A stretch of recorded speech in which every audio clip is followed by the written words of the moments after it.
Assalamualaikum warahmatullahi wabarakatuh.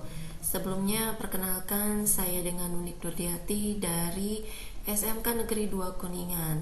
Kali ini saya ingin berbagi informasi atau pengetahuan sedikit tentang pemecahan masalah siswa, yaitu cara meningkatkan motivasi belajar.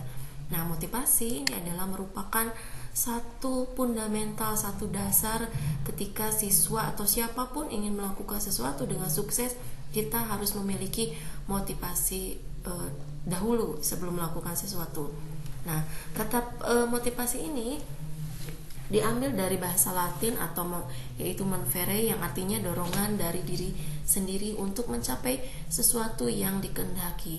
Nah, untuk siswa, motivasi belajar ini adalah merupakan dorongan dari diri siswa sendiri untuk mencapai tujuan belajar, misalnya dalam pemahaman materi ataupun dengan dalam pengembangan belajar siswa. Kemudian motivasi ini merupakan syarat mutlak dalam pembelajaran. Siswa yang belajar tanpa motivasi atau kurang termotivasi tentunya tidak akan mendapatkan hasil yang maksimal.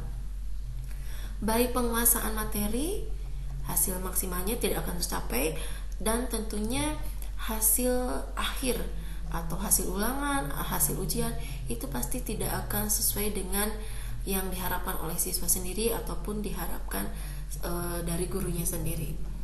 Nah, siswa akan terdorong untuk belajar apabila mereka memiliki motivasi untuk belajar. Di antaranya, mereka harus memiliki satu kemauan untuk berbuat, ya, kemauan untuk berbuat. Kemudian ada jumlah waktu disediakan untuk belajar.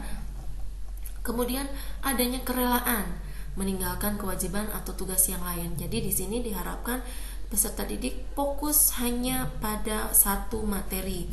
Jangan sampai mereka pada saat pembelajaran kita mereka mengerjakan tugas atau tugas dari materi lain. Nah, kemudian ada ketekunan dalam mengerjakan tugas. Tentunya harus diiringi dengan rasa tekun, keinginan yang kuat untuk mengerjakan tugas. Nah, motivasi ini dibagi menjadi dua jenis, yaitu satu motivasi belajar intrinsik, di mana motivasi belajar intrinsik ini adalah motivasi yang berasal dari diri siswa sendiri untuk belajar. Jadi ada keinginan dari diri sendiri untuk melakukan belajar. Motivasi ini bisa dipengaruhi oleh keinginan siswa untuk mencapai suatu tujuan tertentu. Misalkan karena ingin berprestasi, kemudian karena ingin masuk sekolah favorit, atau ingin masuk perguruan tinggi favorit, atau bahkan ada juga sebagian anak yang ingin membanggakan orang tua dengan berprestasi di sekolahnya, baik dalam berprestasi dalam ekstrakurikuler ataupun berprestasi dalam peringkat di kelas. Kemudian yang kedua adalah motivasi belajar ekstrinsik. Nah, di sini adalah motivasi belajar ekstrinsik ini adalah motivasi yang berasal dari luar siswa itu sendiri, misalkan dari lingkungan sekitar siswa. Contohnya, misalkan orang tuanya mengiming-imingi hadiah, ketika kamu berprestasi, mama akan membelikan ini.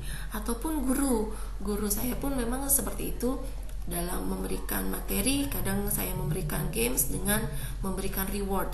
Reward itu bisa berupa makanan atau benda, atau malah dengan poin nilai.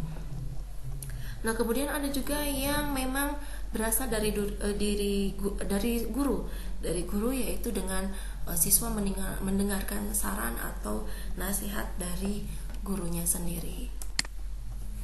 Cara meningkatkan motivasi belajar di sini ada beberapa, yaitu satu, menggunakan metode pembelajaran yang tepat dan beragam.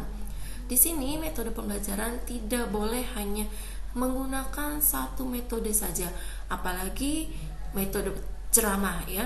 Metode ceramah tentunya monoton, kita yang hanya memberikan materi tanpa ada feedback dari siswanya sendiri. Tapi kita coba dengan beberapa metode dalam satu kali pembelajaran. Misalkan metode ceramah dengan pemberian tugas diskusi atau dengan pemberian games supaya lebih menarik. Kemudian yang kedua, menjadikan siswa sebagai peserta didik yang aktif.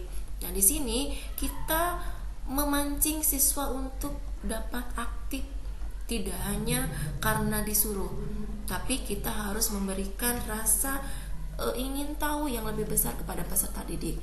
Caranya dengan memberikan pertanyaan, ya, memberikan pertanyaan kepada siswa yang bersangkutan, dengan akhirnya nanti kita berikan reward apa. Kemudian ada memanfaatkan media seoptimal mungkin. Nah, di sini terutama zaman sekarang media sosial, media online itu sudah sangat banyak sekali dibandingkan zaman dahulu. Media sosial itu sudah sangat beragam sekali. Games online untuk pembelajaran juga sudah banyak sekali, seperti misalkan Kahoot, ya. Kahoot ini sudah memiliki banyak materi dari berbagai mata pelajaran. Kemudian saya memanfaatkan juga media offline, seperti misalkan membuat games di PowerPoint, itu juga bisa. Itu bisa menarik siswa. Ketika kita melihat siswa sudah merasa lelah, jenuh, kita keluarkan game-game yang kita punya, atau mungkin ibu bapak yang mempunyai kumpulan video ice breaking juga bisa dengan menggunakan hal seperti itu. Kemudian menciptakan kompetisi. Nah, di sini seperti yang tadi, kita memberikan pertanyaan dan kita memberikan reward, atau baik barang atau makanan ataupun dengan poin. Biasanya saya memberikan makanan, ya, snack ataupun minuman kecil. Kemudian ada juga reward poin. Ketika anak-anak tidak mau mengambil snacknya, saya berikan poin, misalkan dari 1 sampai 5. Poin ini bisa nanti dikumpulkan dan ditukarkan. Kemudian ada juga poin yang bisa ditambahkan ketika mereka kurang dalam mendapatkan nilai tugas atau nilai ulangan.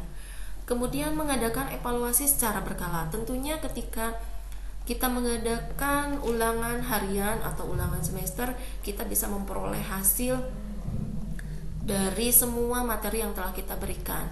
Nah, di sini ketika kita melihat ada siswa yang memang hasilnya tidak memuaskan atau nilainya memang terlalu di bawah KKM, maka kita harus mengevaluasi dengan mendekati siswa tersebut, mengajak berbicara. Mungkin barangkali mereka mempunyai masalah atau kesulitan terhadap materi yang kita berikan. Nah, kemudian kita juga harus mengintrospeksi diri. Apakah kita memberikan materi yang terlalu sulit untuk batasan mereka, ataukah kita yang terlalu cepat dalam menjelaskan? Itu bisa dari berbagai pihak. Apakah memang cara mengajar kita yang terlalu monoton atau tidak mengasihkan untuk mereka? Nah, itu kita harus mengevaluasi dari berbagai sisi. Kemudian yang keenam ada sampaikan motivasi secara langsung. Motivasi kita lakukan pada saat mulai pembelajaran, apalagi di jam-jam terakhir. Kita sebelum melakukan KBM langsung, kita harus memotivasi dulu siswa. Kita mengumpulkan dulu nyawa mereka di dalam satu ruangan. Maksudnya nyawa itu adalah motivasinya, keinginannya untuk belajar pada saat materi yang akan kita berikan. Kita sampaikan motivasi dulu, mau dengan gerakan, mau dengan candaan, mau dengan yel-yel, kita sampaikan. Nah, di saat menjelang pertengahan juga mungkin motivasi mereka sudah menurun, kita berikan lagi. Jadi jangan sampai kita bosan untuk memberikan motivasi atau semangat. Kemudian yang terakhir ada dermawan akan pujian. Nah, di sini kita tidak boleh pelit ketika mengucapkan, "Wow, kamu hebat, kamu luar biasa." Kita harus selalu memberikan pujian ketika siswa kita memang melakukan hal yang baik, hal yang sesuai, hal yang memang nilainya luar biasa, hal yang mereka benar-benar dengan semangat mengerjakannya.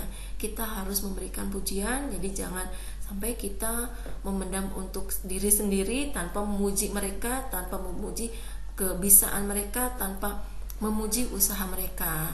Nah, mungkin itu saja dari saya tentang cara meningkatkan motivasi belajar siswa. Mudah-mudahan video ini dapat bermanfaat.